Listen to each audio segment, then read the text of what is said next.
Me llamo Rogelio Valdés. Tengo 38 años, aunque mis ojos han visto suficientes cosas como para sentirme de 100. Vivo en Colorado Springs, en una pequeña casa de madera enclavada al pie de las montañas rocosas, donde el viento frío sopla a través de los bosques de pinos como si intentara contar la historia de mi vida una y otra vez. Desde mi porche, puedo ver los picos nevados que rasgan el cielo, ese mismo cielo que alguna vez fue mi segundo hogar, mi santuario y, finalmente, mi mayor pérdida. Hubo un tiempo en que fui un piloto de combate, un hombre que surcaba los cielos en un F-15 Strike Eagle, una máquina de guerra perfecta, el orgullo de toda una nación y, supuestamente, el orgullo de mi apellido. Hubo un tiempo en que fui el hijo predilecto de una familia poderosa, los Valdés de San Antonio. Pero ahora me siento aquí, en una habitación apenas iluminada por el resplandor de una vieja lámpara de escritorio, mirando los fragmentos de lo que alguna vez fui y preguntándome en qué momento exacto el mundo dejó de girar a mi favor. Esta casa no es grande. No tiene los lujos de la mansión en la que crecí, con sus suelos de mármol frío y sus candelabros de cristal que costaban más que la educación de un niño promedio. Aquí tengo 4 paredes de madera rústica, un sofá desgastado por el uso y una chimenea que rara vez enciendo porque, cada vez que miro las llamas, veo recuerdos que prefiero mantener en la oscuridad. Pero es suficiente. Es suficiente para mí y para Elisa, mi hija, la única razón por la que mi corazón sigue latiendo después de aquella noche. No soy el tipo de persona que se obsesiona con el pasado. Los pilotos como yo fuimos entrenados para mirar siempre hacia adelante, para anticipar la trayectoria de vuelo, calcular ángulos de ataque y mantener la mente afilada como una navaja incluso cuando las fuerzas que amenazan con arrancarte la conciencia. Ojos en el horizonte, Valdés, me gritaban mis instructores. Y lo hice. Durante años, miré hacia adelante, persiguiendo medallas, rangos y esa elusiva aprobación que nunca llegaba del todo. Pero esta noche es diferente. Con Elisa durmiendo profundamente en su habitación, abrazada a ese viejo oso de peluche que ya ha perdido un ojo, y con el mundo exterior sumido en un silencio sepulcral, no puedo evitar mirar hacia atrás. Hacia donde todo comenzó. Y, sobre todo, hacia donde todo terminó. No estoy seguro de querer contar esta historia. Hay cosas tan dolorosas que uno simplemente quiere enterrarlas, como entierran los restos de un avión siniestrado en el desierto para que nadie vea el fallo estructural. Pero hay algo dentro de mí, un pequeño remanente del hombre que alguna vez creyó ciegamente en el honor y la verdad, que me urge a hablar. Quizás sea por Elisa. Para que algún día, cuando sea mayor y entienda la complejidad de la traición humana, comprenda por qué su padre eligió el silencio. ¿Por qué elegí caminar lejos de todo? ¿Por qué elegí una vida simple cortando leña y enseñando en simuladores en lugar de continuar elevándome a las alturas que otros solo sueñan? O quizás, solo quizás, necesito contarlo para entenderlo yo mismo. Para entender cómo el hombre que podía esquivar misiles a velocidad supersónica no pudo ver el cuchillo que se afilaba en su propia cocina. Miro mis manos. Son manos fuertes, callosas ahora por el trabajo manual, pero todavía puedo sentir el fantasma de la palanca de control bajo mis dedos. La vibración de los postquemadores. La sensación de invencibilidad. Todo eso se ha ido. Y se fue no por un error de pilotaje, no por un enemigo en el radar, sino por lo que encontré debajo de mi propia cama. El sonido del viento afuera se intensifica, silbando a través de las grietas de la ventana. Suena como un lamento. O tal vez, como una advertencia que llegó demasiado tarde. Si cierro los ojos, todavía puedo oler ese perfume.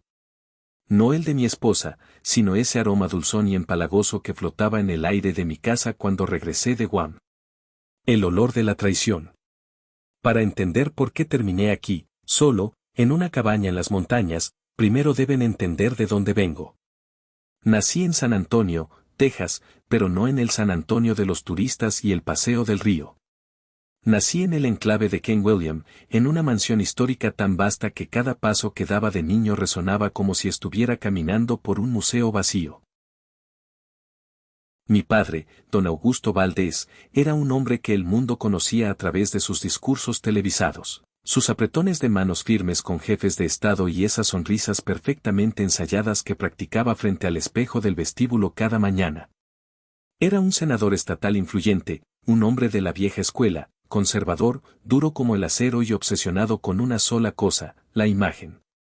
Para don Augusto, el apellido Valdés no era solo un nombre que se pasaba de padre a hijo. Era una marca.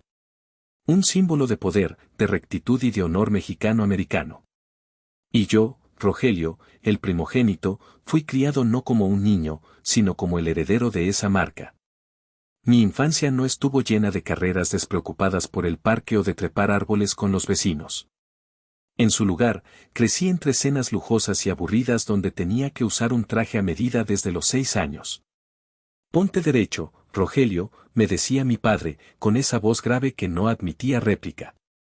Aprende a dar la mano con firmeza. Mira a los ojos.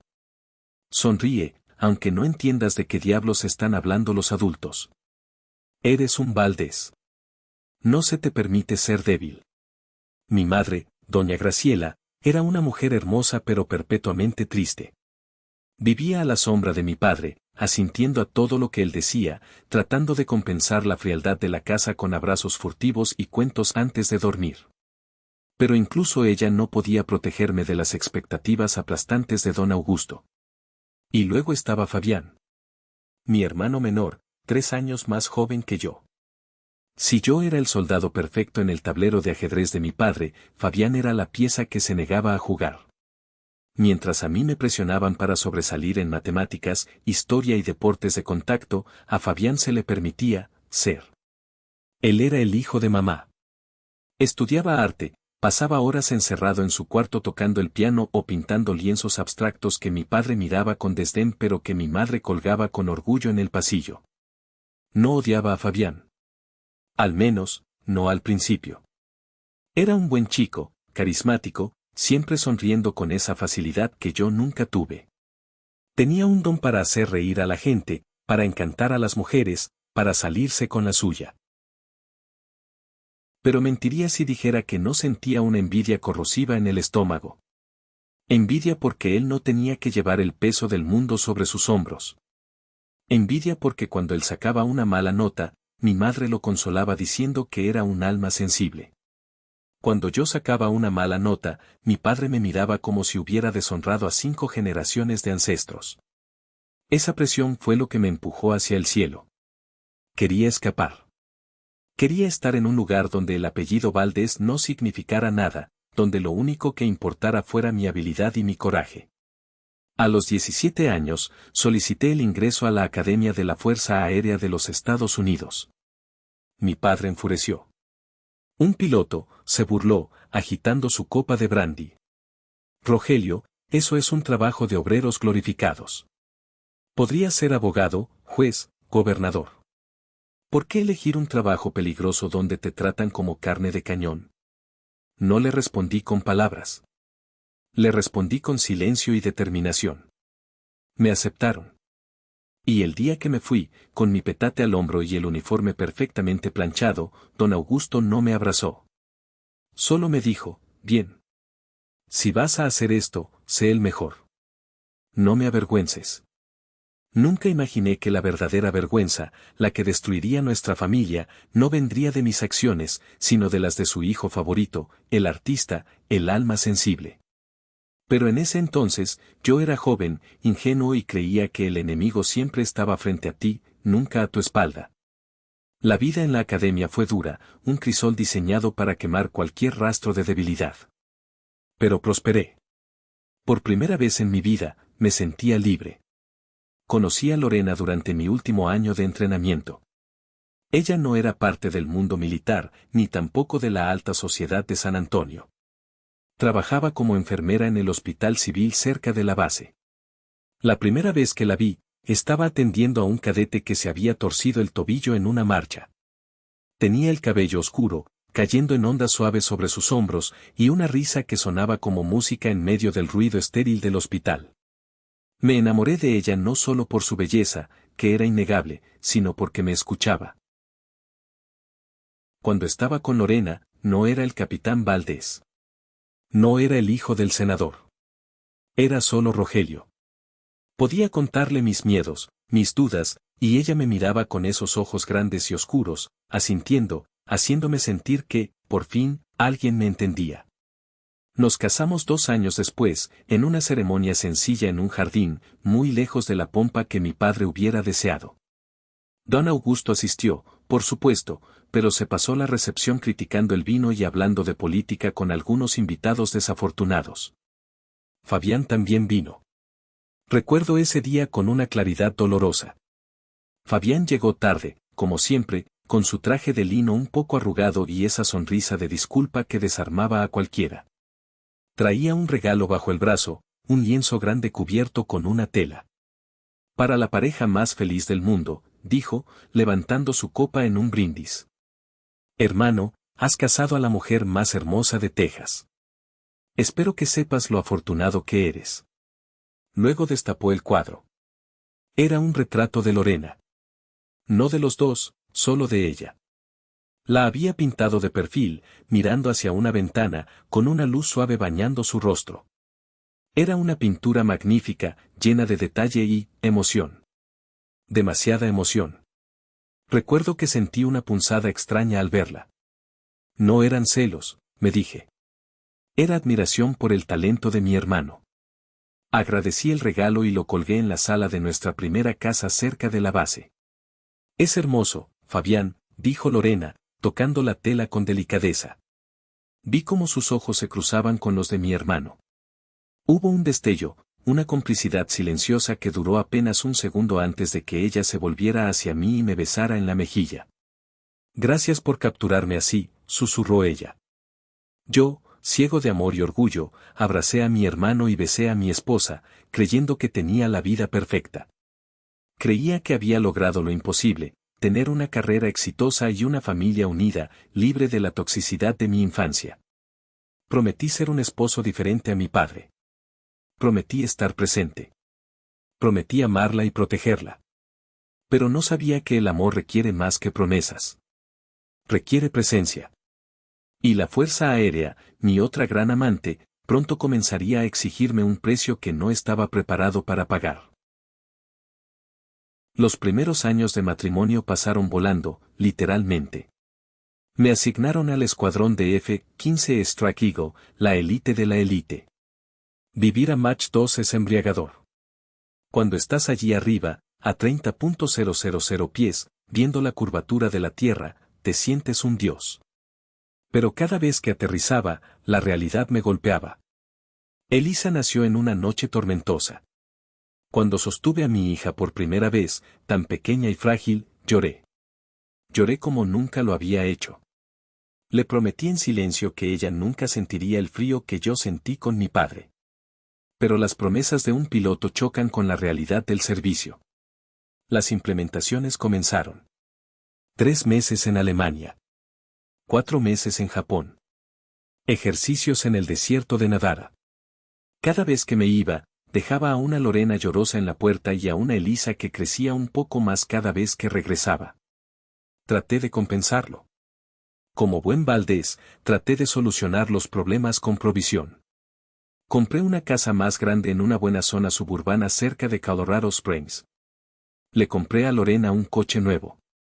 Le enviaba joyas costosas desde cada país que visitaba.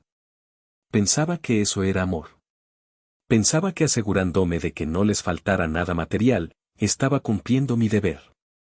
Pero las grietas comenzaron a aparecer, finas como cabellos en el parabrisas, pero peligrosas. Lorena empezó a cambiar. Al principio, eran quejas sutiles.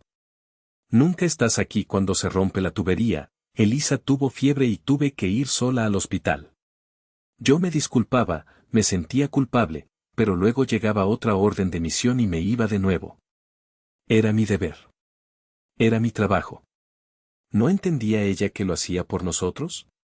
Luego, las quejas cesaron. Eso debió haberme alarmado más que los gritos. Fabián, que vivía en una ciudad cercana probando suerte con una galería de arte mediocre, comenzó a visitar nuestra casa con frecuencia. Para echar una mano, decía. Para que Lorena no se sienta sola, hermano. Yo se lo agradecía. Gracias, Fabián.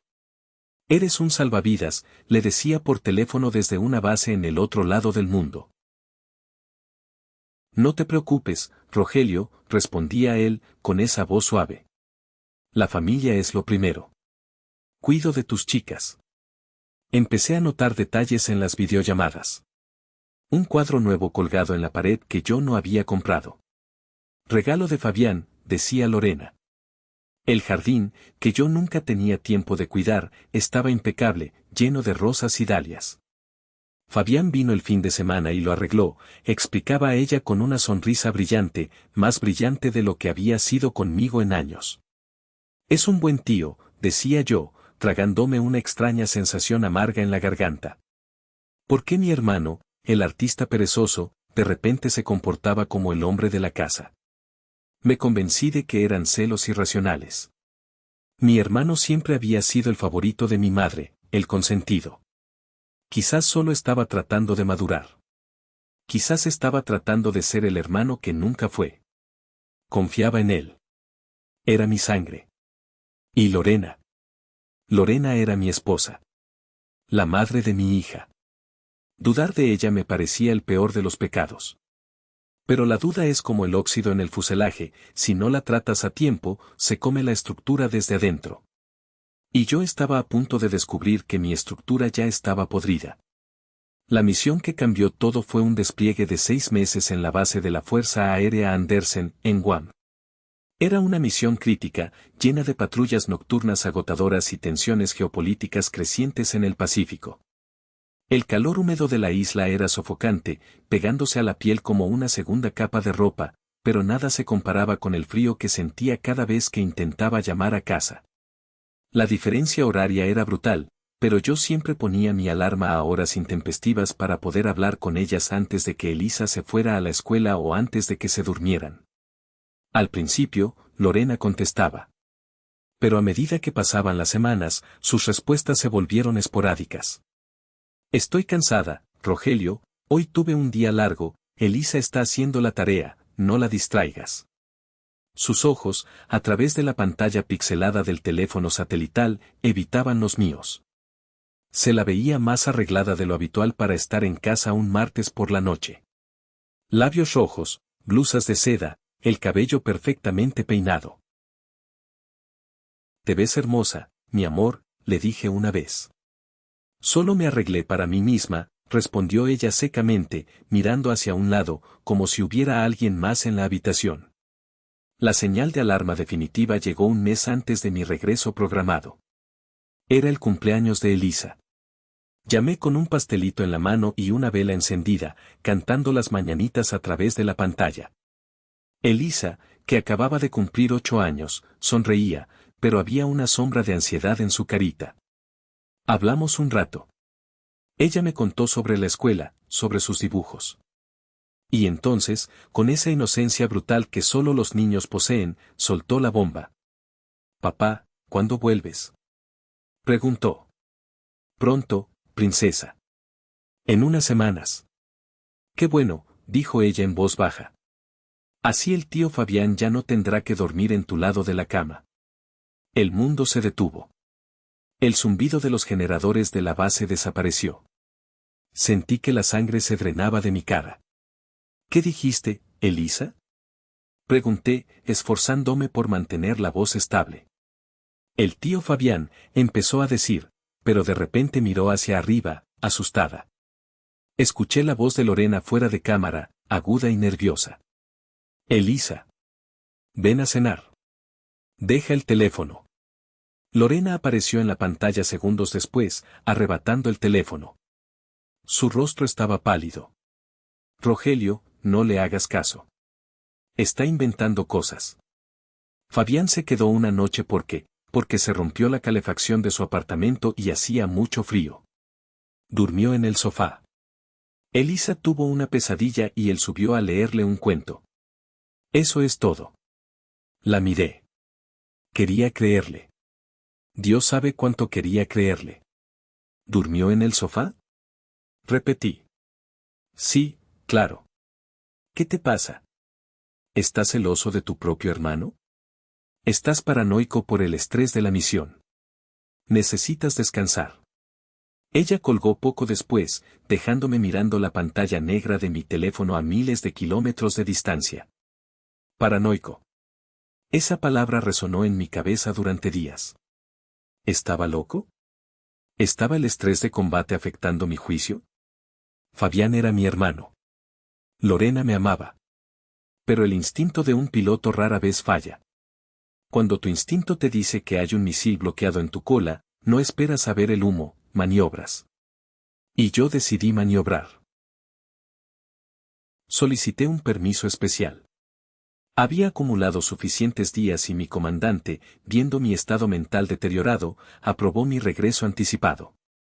No le dije nada a Lorena. Quería sorprenderlas. Quería llegar a casa, abrir la puerta y ver que todo era normal. Quería ver a Fabián en su propia casa y a mi esposa esperándome. Quería demostrarme a mí mismo que estaba equivocado. Pero mientras el avión de transporte C-17 despegaba de Guam rumbo a Estados Unidos, una sensación de náusea se instaló en mi estómago y no se fue. No era el miedo a morir en el aire. Era el terror absoluto a lo que me esperaba en tierra. El vuelo desde Guam fue una tortura silenciosa. Mientras los otros pasajeros dormían o veían películas, yo miraba por la ventanilla hacia la oscuridad del océano, sintiendo como cada milla que me acercaba a casa aumentaba la presión en mi pecho. Aterricé en Colorado Springs un martes por la tarde. El cielo estaba gris, cargado de nubes de tormenta que amenazaban con romper en cualquier momento, un espejo perfecto de mi estado de ánimo. No llamé a nadie. No quería que nadie supiera que estaba allí. Quería ver la verdad con mis propios ojos, sin filtros, sin avisos, sin tiempo para que nadie limpiara la escena del crimen. Tomé un taxi en la terminal. El conductor, un hombre mayor con una gorra de béisbol gastada, intentó entablar conversación sobre el clima y los Broncos de Denver. Yo respondía con monosílabos, mis ojos fijos en la carretera que serpenteaba hacia los suburbios. Mis manos, descansando sobre mi petate militar, temblaban ligeramente. No de miedo, sino de una adrenalina fría, la misma que sentía antes de una incursión en territorio hostil. Cuando el taxi giró en mi calle, el corazón me dio un vuelco. Mi casa, esa estructura de 2 plantas por la que había trabajado tanto, se veía tranquila desde fuera. Las luces de la planta baja estaban encendidas, proyectando un brillo cálido y acogedor sobre el césped recién cortado. ¿Aquí está bien, jefe?, preguntó el taxista. Sí. Quédese con el cambio.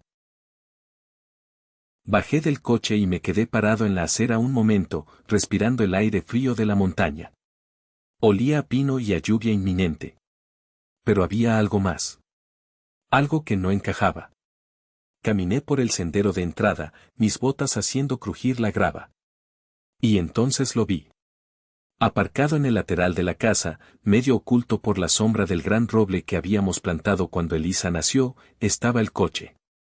No era un coche cualquiera. Era un convertible deportivo rojo, un modelo italiano antiguo que costaba más que mi sueldo de 2 años. Conocía ese coche. Conocía cada rasguño en el parachoques trasero. Era el coche de Fabián. Mi hermano vivía en San Antonio, a más de 1000 kilómetros de distancia. ¿Qué hacía su coche aquí un martes por la noche? ¿La calefacción rota de su apartamento había durado un mes entero? Sentí una oleada de náuseas. Saqué mi llave, esa pequeña pieza de metal que representaba mi derecho a entrar en mi propio hogar, y la deslicé en la cerradura. Giró con un clic suave, casi imperceptible. Empujé la puerta y entré. La casa estaba en silencio, pero no estaba vacía. Lo supe al instante. El aire estaba cargado. No olía a la cena casera que Lorena solía preparar, ni al detergente de limón que usaba para limpiar los pisos. Olía a perfume caro, una fragancia pesada y almizclada que no era la de mi esposa, y a vino tinto. Y debajo de eso, el olor inconfundible de la colonia de mi hermano, una mezcla de tabaco y cuero que siempre me había parecido pretenciosa. Dejé mi petate en la entrada con cuidado, sin hacer ruido. Caminé hacia la sala de estar. Estaba vacía. Pero sobre la mesa de centro había 2 copas de vino a medio terminar y una botella vacía. Al lado, Un plato con restos de comida gourmet que definitivamente no había sido cocinada en esta casa. Comida para llevar de un restaurante caro del centro. ¿Lorena? Susurré, aunque una parte de mí no quería obtener respuesta. Escuché un ruido en la planta de arriba. Un golpe sordo, seguido de una risa ahogada. La risa de mi esposa. Pero sonaba diferente. No era la risa suave y maternal que yo conocía. Era una risa aguda, coqueta, casi desconocida. Subí las escaleras, pegándome a la pared como me habían enseñado en los entrenamientos de combate urbano. Cada escalón parecía una montaña. Al llegar al pasillo de la segunda planta, vi que la puerta de la habitación de Elisa estaba entreabierta. Me acerqué. Elisa estaba allí, sentada en el suelo, con la espalda apoyada contra su cama. Llevaba puesto su pijama favorito, el que tenía estampados de pequeños aviones que yo le había comprado. Estaba abrazando a su oso de peluche con tanta fuerza que sus nudillos estaban blancos. Cuando me vio en el umbral, sus ojos se abrieron como platos. Por un segundo, vi la alegría pura iluminar su rostro. «Papá», exclamó, poniéndose de pie de un salto. Corrió hacia mí y yo me arrodillé para recibirla. Se estrelló contra mi pecho, pequeña y sólida, oliendo a champú de fresa y a inocencia. La abracé con fuerza, enterrando mi cara en su cuello, sintiendo que por un momento el mundo volvía a tener sentido. «Te extrañé tanto, princesa», susurré, sintiendo cómo se me quebraba la voz. Pero entonces, ella se separó de mí. Me miró a los ojos y lo que vi allí me heló la sangre. No había solo alegría. Había terror. Terror puro y absoluto. Sus ojos se desviaron hacia la puerta del dormitorio principal, al final del pasillo. Luego volvieron a mí, llenos de lágrimas. «Papá, ¿por qué viniste hoy?», preguntó, su voz temblando. «Quería darles una sorpresa, mi amor». «¿Dónde está mamá?». Elisa negó con la cabeza frenéticamente. Me agarró de la mano con sus dedos pequeños y fríos. «No, papá. No puedes estar aquí. Mamá se va a enojar». Fruncí el ceño, confundido. «¿Por qué se va a enojar? Soy su esposo. Esta es mi casa». En ese momento, la puerta del baño del pasillo se abrió. Escuché el sonido inconfundible de unos tacones golpeando el suelo de madera, acercándose desde el otro lado del corredor, acompañados por pasos más pesados. Pasos de hombre. Elisa palideció. Me empujó con una fuerza sorprendente para una niña de su edad. «Escóndete», susurró desesperada, empujándome hacia su habitación. «Rápido, papá. Si te ven, van a gritar. El tío Fabián está borracho y da miedo». Me quedé paralizado. Mi hija, mi pequeña Elisa, me estaba pidiendo que me escondiera en mi propia casa. La urgencia en su voz, el pánico en sus ojos, no era el miedo a un regaño. Era el miedo a la violencia. Era el miedo a algo que una niña de 8 años nunca debería presenciar. Por instinto, o quizás por cobardía, o quizás porque en ese momento yo no era un soldado sino solo un padre que no quería que su hija presenciara una masacre, obedecí. «¿Dónde?», pregunté, sintiéndome ridículo y aterrado a la vez. «Bajo la cama», suplicó ella, señalando la cama de matrimonio en la habitación de invitados, que estaba justo al lado de la suya. «No, espera», me empujó hacia la habitación principal. «La nuestra». «Ahí no», dijo ella, corrigiendo el rumbo. «Al cuarto de invitados».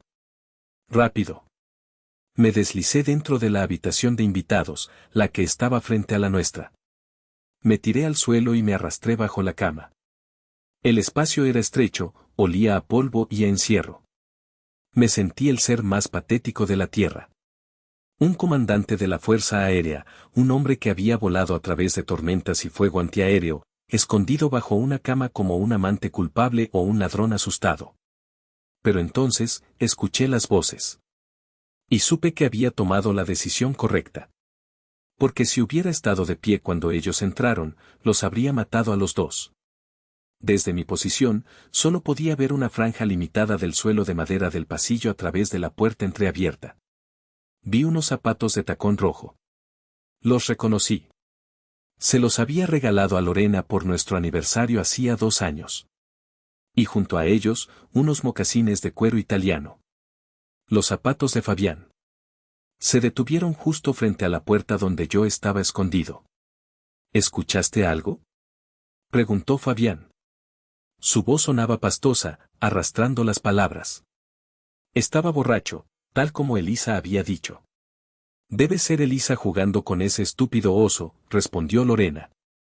Su tono era despectivo, carente de cualquier afecto. Le dije que se quedara en su cuarto y no saliera. Esa niña es cada vez más difícil. Se parece a su padre. Terca y silenciosa. Sentí como si me hubieran dado un puñetazo en el estómago. ¿Así hablaba de nuestra hija? Déjala, dijo Fabián, riendo. Cuando vendamos esta casa y nos mudemos a Nueva York, la meteremos en un internado. Así tendremos tiempo para nosotros. Para mi arte. Y para ti, mi musa. Mis manos se cerraron en puños tan fuertes que sentí mis uñas clavarse en la palma. ¿Vender la casa? ¿Internado? Caminaron hacia nuestra habitación, la habitación principal. Escuché la puerta cerrarse, pero las paredes de esta casa eran delgadas. Demasiado delgadas. Lo que siguió fue una tortura diseñada en el infierno. Escuché sus risas. Escuché el sonido de la hebilla de un cinturón golpeando el suelo. Y escuché a mi hermano, mi propia sangre, decir cosas sobre mi esposa que ningún hombre debería escuchar decir a otro. ¿Crees que el soldado de plomo sospecha algo?, preguntó Fabián entre risas. Rogelio es un idiota, respondió Lorena. Escuchar mi nombre en su boca, dicho con tanto veneno, fue peor que cualquier herida física. Piensa que enviando cheques y regalos compra mi felicidad. Es frío, aburrido. No tiene ni idea de lo que es la pasión, Fabián. No como tú. Tú me haces sentir viva. Además, su dinero es útil, añadió Fabián. Gracias a sus transferencias de este mes, podré financiar mi exposición. Es irónico, ¿no? El héroe de guerra financiando al artista que se acuesta con su mujer. Rieron. Los dos rieron. Una risa cómplice, cruel, que resonó en la casa silenciosa. Ahí estaba la verdad. Desnuda y brutal. No solo me estaban engañando sexualmente. Me estaban robando. Me estaban despreciando. Mi hermano, a quien yo había defendido, a quien había ayudado tantas veces, se estaba burlando de mí mientras gastaba mi dinero y dormía con mi esposa. Y mi esposa, la mujer a la que le había jurado amor eterno, planeaba deshacerse de mi hija como si fuera un estorbo. La rabia comenzó a subir por mi pecho, caliente y violenta. Mi entrenamiento militar se activó. Sabía cómo neutralizar a 2 objetivos. Sabía exactamente dónde golpear para incapacitar o matar. Podía salir de debajo de esa cama, ir a la habitación de al lado y terminar con esto en 10 segundos. Sería fácil. Sería justicia. Empecé a moverme, preparándome para salir. Pero entonces, vi algo a través de la rendija de la puerta. En el pasillo, Elisa estaba parada. No había vuelto a su cuarto. Estaba allí, inmóvil, mirando hacia la puerta cerrada de la habitación principal. Las lágrimas corrían por sus mejillas en silencio. Se tapaba los oídos con las manos, tratando de no escuchar los sonidos que venían de la habitación de sus padres. Me detuve. Si salía ahora, Elisa vería a su padre convertido en un asesino. Vería la sangre. Vería la violencia. Esa imagen la perseguiría por el resto de su vida. Ya le habían quitado su inocencia obligándola a guardar este secreto sucio. Si yo cruzaba esa línea, le quitaría lo único que le quedaba, un padre que no fuera un monstruo. Me quedé quieto. Me tragué la bilis que subía por mi garganta. Me obligué a respirar, contando mentalmente como si estuviera desactivando una bomba. 1, 2, 3. Me quedé bajo esa cama durante horas. Escuchando. soportando, odiando. Y en la oscuridad de ese escondite, el Rogelio que entró murió. Y un hombre nuevo, más frío y decidido, nació. El silencio finalmente cayó sobre la casa cerca de las 3 de la mañana. Los ronquidos de Fabián resonaban desde el dormitorio principal. Esperé media hora más, solo para estar seguro. Salí de debajo de la cama. Mi cuerpo estaba entumecido, mis músculos rígidos por la tensión. Me sentía sucio. Sentía que el polvo del suelo se había metido en mis poros, que la vergüenza se había adherido a mi piel. Caminé hacia el pasillo. La puerta del dormitorio principal estaba cerrada. Tuve la tentación, una última y fugaz tentación, de entrar y hacerles pagar. Imaginé sus caras de terror al verme parado allí, como un fantasma regresado de la guerra. Pero miré hacia la habitación de Elisa. Entré en su cuarto. Ella no estaba dormida. Estaba sentada en la cama, vestida, con una pequeña mochila rosa a su lado. Me estaba esperando. «¿Papá?», susurró en la oscuridad. Me acerqué y la abracé. Ella se aferró a mí como si fuera un salvavidas en medio de un naufragio. «Vámonos, Elisa», le dije suavemente. «Vámonos de aquí». «¿A dónde vamos?», preguntó. «A un lugar donde nadie te haga sentir miedo nunca más». Tomé su mano y bajamos las escaleras. Recogí mi petate de la entrada. Antes de salir, fui a la cocina. Saqué mi chequera del cajón donde la guardábamos. Luego, tomé las llaves del coche de Lorena, el que yo había pagado, porque mi camioneta estaba en la base. Salimos a la noche fría. El aire helado golpeó mi cara, limpiando el olor a perfume barato de mis pulmones. Metí a Elisa en el asiento del copiloto, la cubrí con una manta y arranqué el motor. Mientras conducía alejándome de la casa, miré por el espejo retrovisor una última vez. Esa casa había sido mi sueño. Ahora era una tumba. Conduje sin rumbo fijo durante las primeras horas, solo queriendo poner distancia entre nosotros y ellos. Elisa se durmió casi de inmediato, agotada por el estrés. Yo conducía con los ojos secos, la mente trabajando a 1000 por hora. Necesitaba un plan. Necesitaba aliados. Y, estúpidamente, pensé en mis padres. Decidí conducir hasta San Antonio. Era un viaje largo, casi 12 horas, pero necesitaba ese tiempo para pensar, y necesitaba mirar a mi padre a los ojos. Pensé que, a pesar de todo, don Augusto valoraba el honor.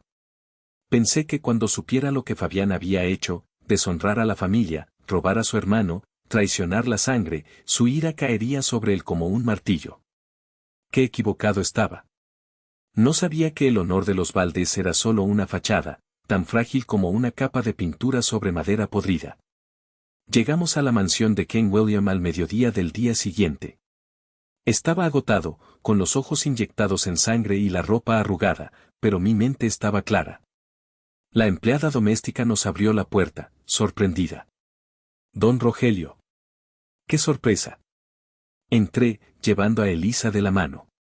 Mi madre bajó las escaleras primero, con su bata de seda. «¿Rogelio? ¿Qué haces aquí? ¿No estabas en Guam?», preguntó, confundida, pero luego vio mi cara y se detuvo. «¿Qué pasó?». Don Augusto apareció poco después, saliendo de su despacho con el periódico en la mano. «¿Qué es este alboroto?», gruñó. Les conté todo. No omití detalles. Les conté sobre el regreso sorpresa, sobre el coche de Fabián, sobre Elisa aterrorizada, sobre las horas bajo la cama, sobre la conversación que escuché. Les hablé del robo de dinero, de los planes de internado para su nieta, de la burla hacia mi servicio militar. Esperaba ver la furia de mi padre.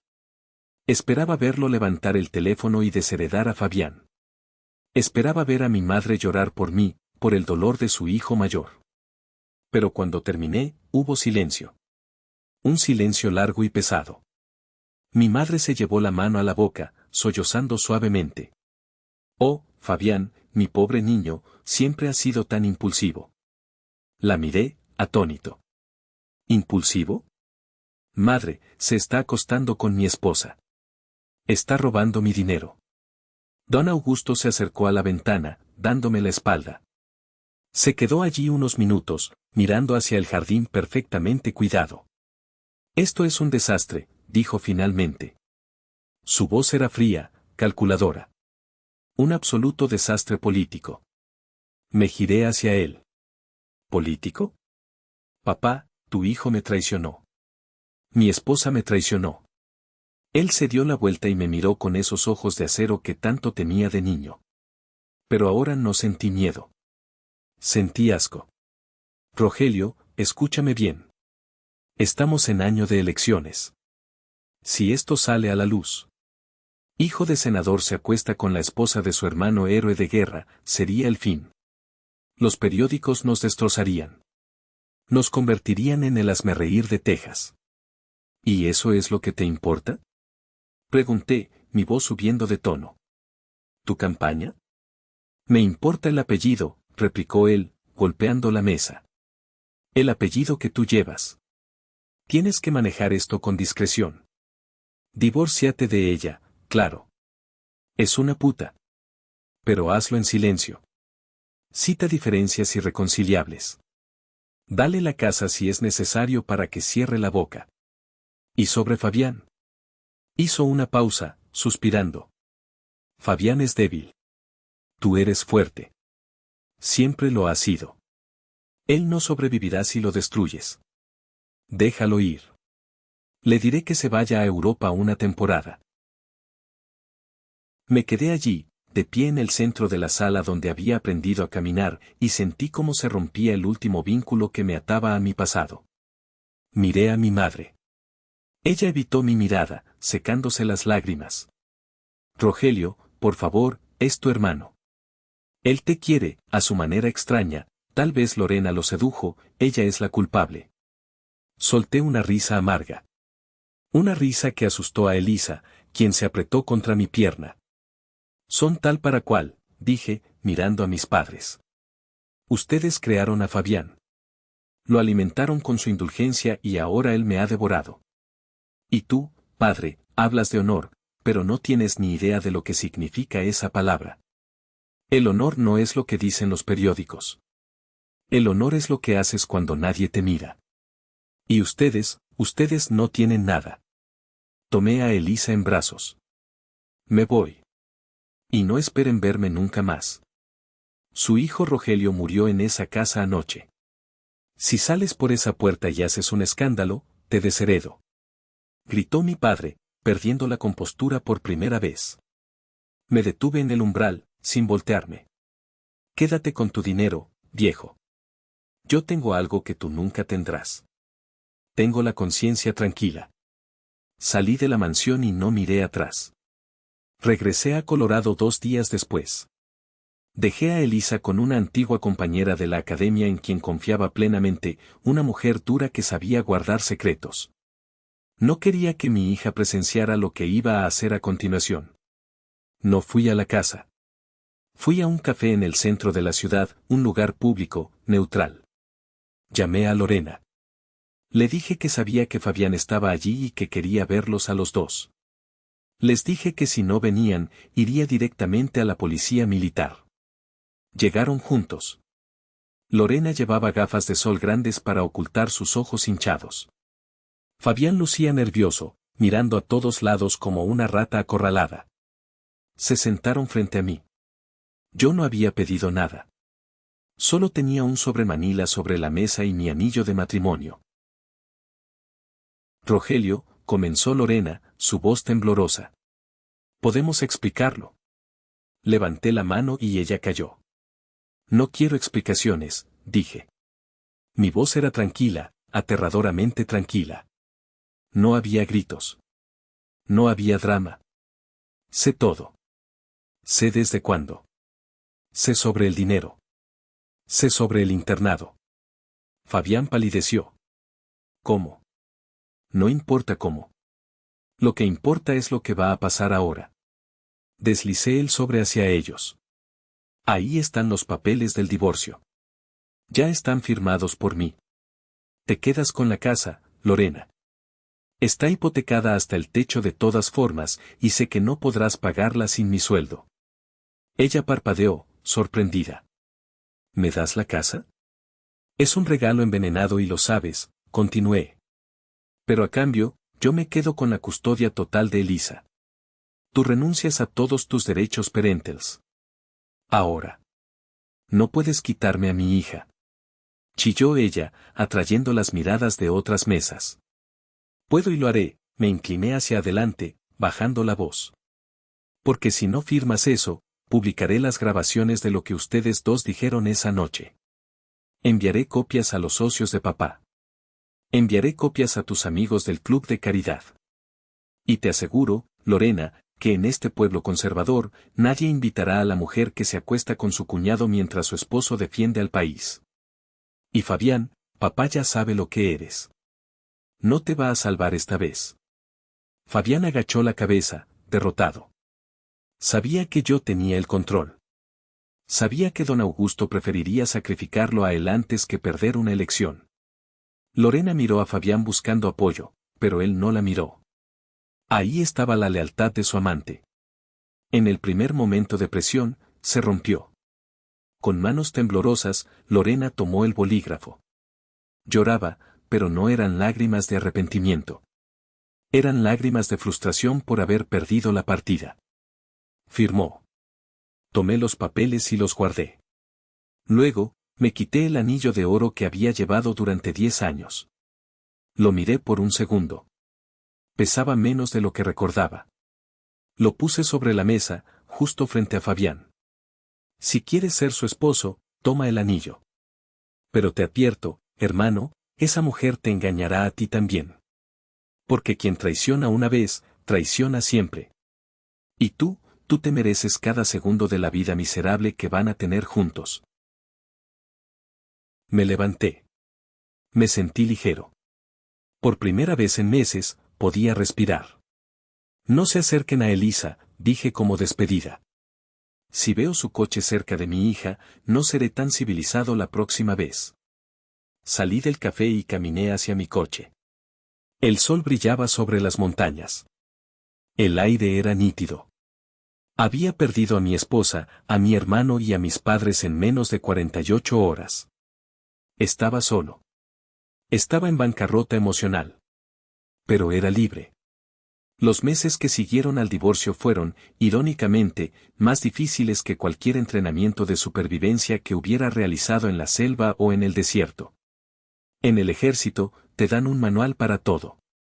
Hay un procedimiento para cuando falla un motor, un protocolo para cuando te quedas sin oxígeno. Pero no hay ningún manual que te explique cómo reconstruir el corazón roto de una niña de 8 años mientras intentas pegar los pedazos del tuyo propio. Tomé una decisión drástica. Fui a la oficina de mi comandante en la base Peterson una mañana de lunes. Señor, solicito mi retiro del servicio de vuelo activo, dije, manteniéndome firme. El coronel me miró por encima de sus gafas, sorprendido. Valdés, eres uno de mis mejores pilotos. Estás en la vía rápida para el ascenso. ¿Por qué quieres tirar tu carrera por la borda? No la estoy tirando, señor. La estoy reorientando. Necesito un puesto que me permita dormir en casa todas las noches. Necesito estar ahí para hacer el desayuno y para leer cuentos antes de dormir. No puedo desplegarme más. Mi hija me necesita. El coronel, un hombre que había sacrificado 3 matrimonios por la Fuerza Aérea, suspiró y asintió lentamente. Entiendo. Hay una vacante como instructor principal en los simuladores de vuelo para cadetes. El sueldo es menor, no hay gloria, y te aburrirás como una ostra. Pero estarás en casa a las 5 de la tarde. Acepto. Así fue como el mayor Rogelio Valdés, el águila de San Antonio, dejó de surcar los cielos. Vendí la camioneta grande. Alquilamos esta pequeña casa de madera en las afueras, lejos de los recuerdos de los suburbios, lejos de la gente que nos miraba con lástima. Nuestra nueva vida comenzó con torpeza. Aprendí que cocinar es más difícil de lo que parece. Mis primeros intentos de hacer panqueques terminaron con la alarma de humo sonando y Elisa riendo por primera vez en semanas. Aprendí que peinar el cabello de una niña requiere una delicadeza que mis manos de soldado no tenían, pero practiqué cada noche viendo tutoriales en YouTube hasta que pude hacer una trenza francesa decente. Elisa tuvo pesadillas durante mucho tiempo. Se despertaba gritando, llamando a su madre, o a veces, pidiéndome que me escondiera de nuevo. Cada vez que eso pasaba, yo corría a su cuarto, la abrazaba y le repetía, estoy aquí. Nadie va a entrar. Papá está a cargo del perímetro. Poco a poco, el miedo en sus ojos fue reemplazado por la calma. Empezamos a construir nuevas tradiciones. Los domingos no íbamos a misas hipócritas ni a almuerzos de gala. Íbamos a caminar por el bosque, recolectando piñas y piedras de formas extrañas. Papá, ¿extrañas volar? Me preguntó una tarde mientras estábamos sentados junto al arroyo. Miré el cielo, donde un avión comercial dejaba una estela blanca. A veces, admití. Pero volar es solitario, Elisa. Aquí abajo, contigo, nunca estoy solo. Y eso me gusta más. Ella se recargó en mi hombro. A mí también me gusta más que estés aquí abajo. Esa noche, cuando la acosté, vi que había quitado el dibujo del avión de combate que tenía en su pared. En su lugar, había colgado uno nuevo. Era un dibujo de nuestra cabaña, con las montañas detrás. Y frente a la casa, estábamos nosotros dos, tomados de la mano. No había ningún avión en el dibujo. Solo nosotros y la tierra firme. Supe entonces que habíamos sobrevivido al accidente. El fuselaje estaba dañado, sí, pero el piloto y el pasajero estaban vivos. Y eso era lo único que importaba.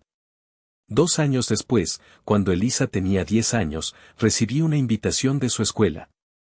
Era el Día de los Héroes. Se suponía que los padres debían ir y hablar sobre sus trabajos. Elisa me había inscrito sin preguntarme. Tienes que ir, papá, me dijo con esa determinación terca que había heredado de mí. Todos los papás van a ir. El papá de Tommy es bombero. La mamá de Sarah es doctora. Tú eres piloto.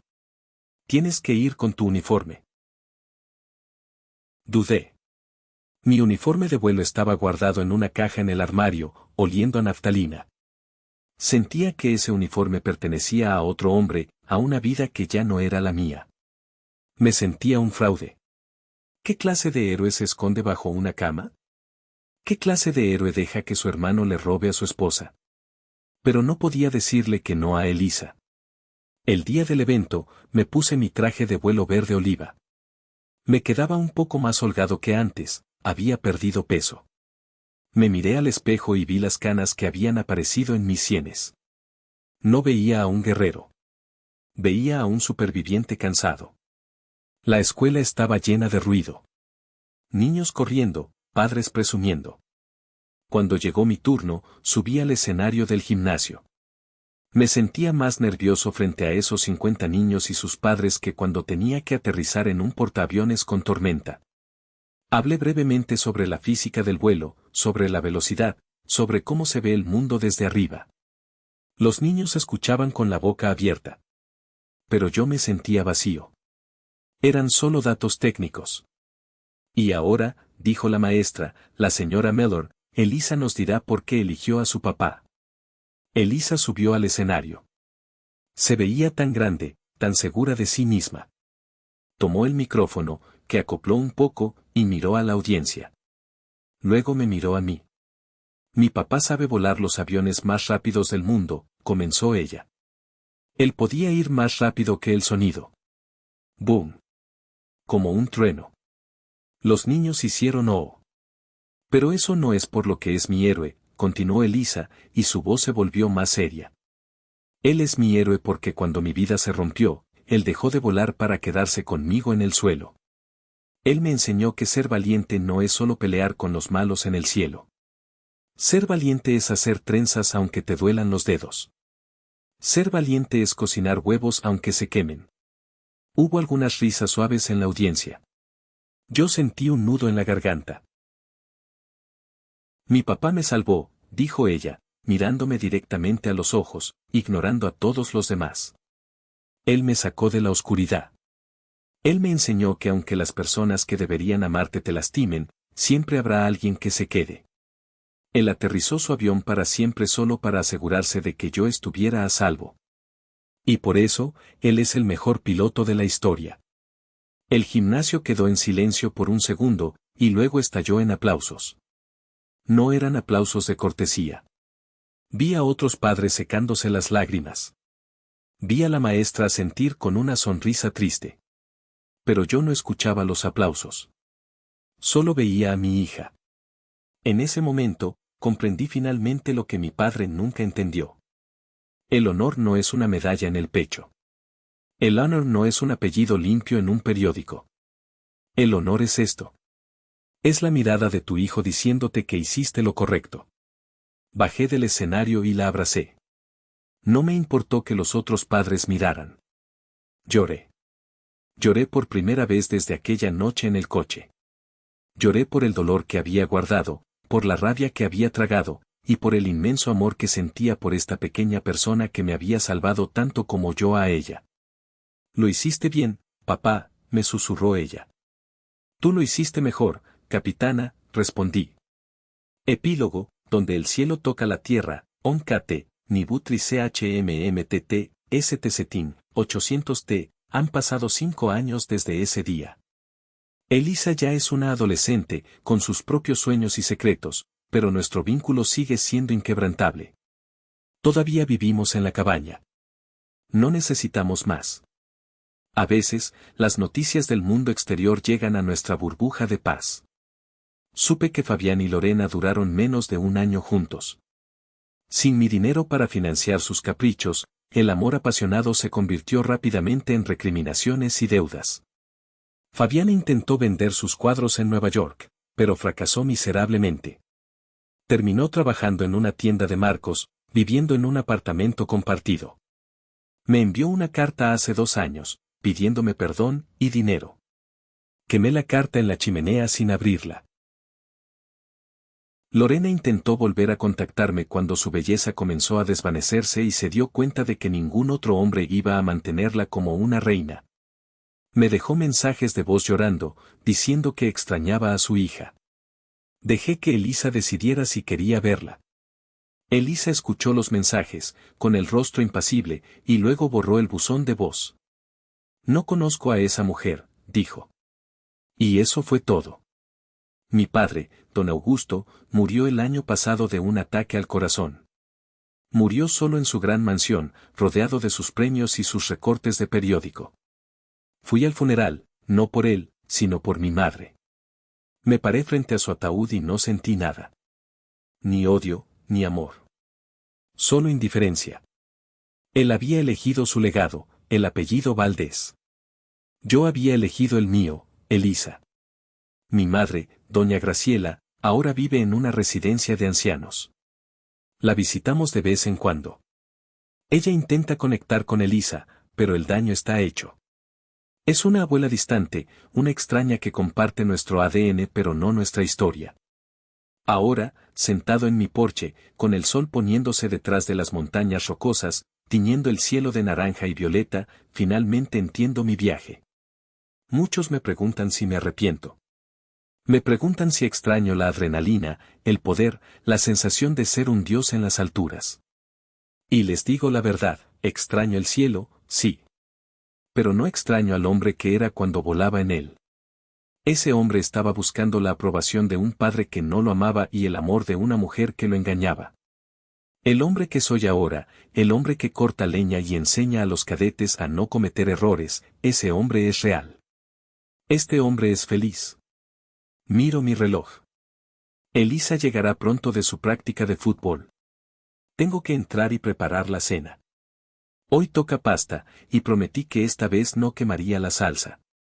Me levanto, sacudo el polvo de mis pantalones y echo una última mirada a las estrellas que empiezan a aparecer. Ya no necesito alcanzarlas. Tengo mi propia estrella brillando justo aquí, en la tierra. Y eso, amigos míos, es la única victoria que cuenta. He aterrizado. Y el suelo nunca se había sentido tan bien. Gracias por acompañarme en este vuelo turbulento.